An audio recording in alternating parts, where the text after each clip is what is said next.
Et voilà, ce soir dans Allô Jérôme, on a convoqué Bruno Derrien, ex-arbitre international, pour revenir sur ce qui s'est passé entre le Sporting et l'OM, Jérôme. Salut Bruno. Salut Jérôme, bonsoir à tous. Bonsoir Bruno. Ça va Bruno, Bonsoir, tu vas bien? bonsoir. C'est un plaisir de t'avoir dans l'émission. Merci.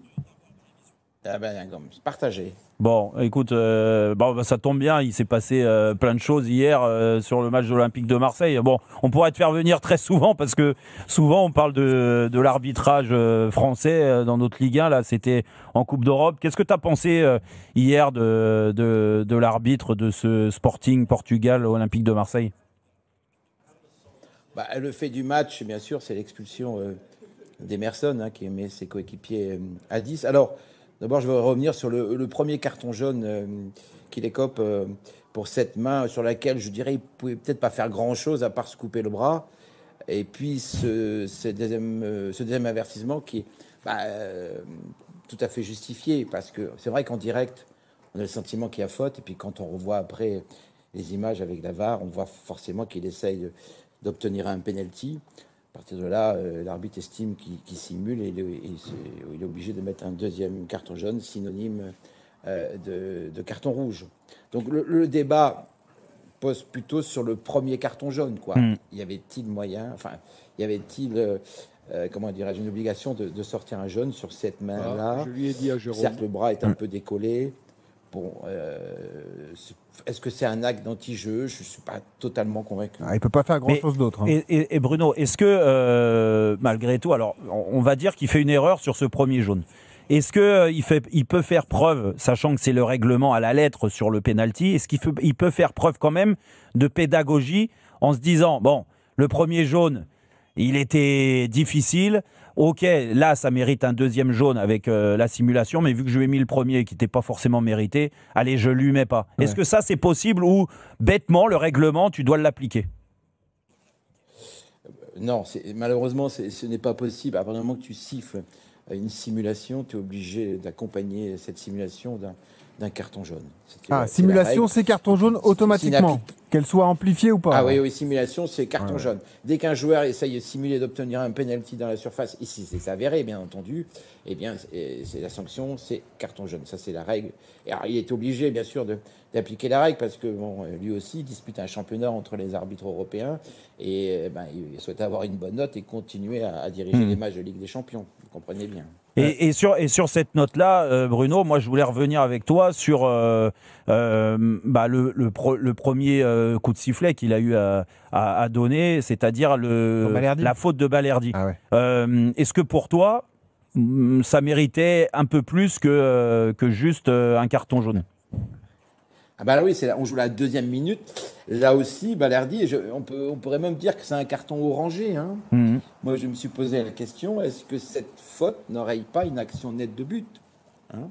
La question, on peut se la poser. Bon, il n'a pas voulu, dès la deuxième minute, sortir un rouge tout de suite. D'autres, peut-être, l'auraient fait, je ne sais pas. Bruno Derrien, là, on peut dire qu'il a fait preuve de psychologie. On est en direct avec... Je pense que Joël Quignou l'aurait mis le rouge. Joël Quignou qu'on embrasse d'ailleurs. On est en direct avec Christophe Dugarry et avec Pascal Olmeta aussi. Ce que tu disais, Dugas, tout à l'heure, c'est que, ok, ça porte préjudice au club français ce qui s'est passé hier, mais ça donne raison à tous ceux qui soutiennent la VAR, parce que la VAR a permis à l'arbitre de prendre la bonne décision, Dugas. Oui, mais bien sûr. On critique beaucoup la VAR lorsqu'elle n'est pas appelée, lorsque l'arbitre de champ ne va pas la visionner parce qu'il n'a pas été appelé par le cas régie ou je ne sais pas quoi d'autre.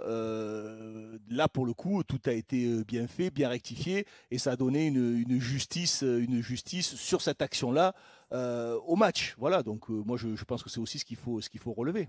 Parce que Bruno, on comprend la frustration, mais est-ce qu'il y a vraiment une erreur? Non, finalement. Sur le premier jaune, oui, mais sur la suite de l'action du carton jaune, du deuxième synonyme de carton rouge, en fait, il n'y a rien de préjudiciable pour l'arbitre. Ah non, il n'y a pas d'erreur. D'abord, il y a une erreur quand il siffle penalty, il n'y a pas de faute. Donc là, la VAR vient corriger sa décision. Et donc, il met un carton jaune, ce qui est logique. Après, le premier carton jaune, en soi, ce n'est pas une erreur, c'est une question d'interprétation. Il interprète que la main du Marseillais est un acte d'anti-jeu et qu'elle doit être sanctionnée d'un carton jaune. Ça relève de son interprétation. C'est pas en soi une faute d'arbitrage. Une faute d'arbitrage, c'est s'il fait un pénalty à tort, par exemple, voilà, ou se tromper sur l'identité d'un joueur pendant un match, tu mets un jaune à un joueur, alors c'est un autre qui a fait la faute. Donc pas de scandale pour vous. Et comment vous voyez, vous, justement, moi je l'aime pas, l'évolution de l'arbitrage et de la VAR? Moi, je suis, moi, j'en suis revenu de la VAR. Alors, c'est vrai, hier soir, elle a évité une erreur manifeste, mais j'ai le sentiment qu'il y a autant de polémiques qu'avant. On avait dit que la VAR, l'instauration de la VAR, allait mettre un terme à toutes les polémiques d'arbitrage. Pas du tout. Terme à on n'a jamais dit ça dans le sport. Je crois que c'est pas le cas. Enlever certaines injustices. Non, on n'a jamais vendu la VAR comme quoi elle allait régler tous les problèmes du football. Le football, ça reste une interprétation et ça n'a jamais été vendu comme ça. Bien sûr, mais, même, ceux qui l'ont instauré disaient ça. Hein. C'était l'argument pour la mettre en place, oui, c'est sûr, c'est que ça allait limiter les erreurs. Non, c'était pas un argument, c'était pas l'argument que ça allait régler tous les problèmes. Ça allait régler beaucoup d'injustices, mais pas toutes. Je pense que ça n'a limité. Mais ça ne pourra jamais. Pourquoi, Christophe? Parce que face à une image, on aura toujours une interprétation. Quand c'est blanc, c'est blanc. Quand c'est noir, c'est blanc. Mais des fois, c'est gris. Voilà, il faudra bien juger. Vous pensez, Monsieur Derrien, vous pensez sincèrement qu'il y a plus d'erreurs maintenant qu'il y a la VAR qu'il y en avait avant? Pas forcément. En tout cas, les grosses erreurs, là je suis d'accord avec vous, Christophe, c'est qu'elles sont aujourd'hui corrigées. Les grosses erreurs. Hein, un but marqué hors jeu d'un attaquant qui est un mètre hors jeu, un pénalty évident, un but marqué de la main. Voilà, tous ces genres de situations n'ont plus lieu d'être aujourd'hui parce que l'image vient au secours de l'arbitre. Et dans beaucoup de situations, c'est très flou, quoi. Et donc, ça relève de l'interprétation de l'arbitre, toujours. Bruno Derrien, merci beaucoup d'être venu dans Rotten sans flamme. Bruno, merci. À bientôt sur RMC. Merci, avec grand plaisir. Merci, Bruno. Bonne soirée. À bientôt. Salut, Bruno.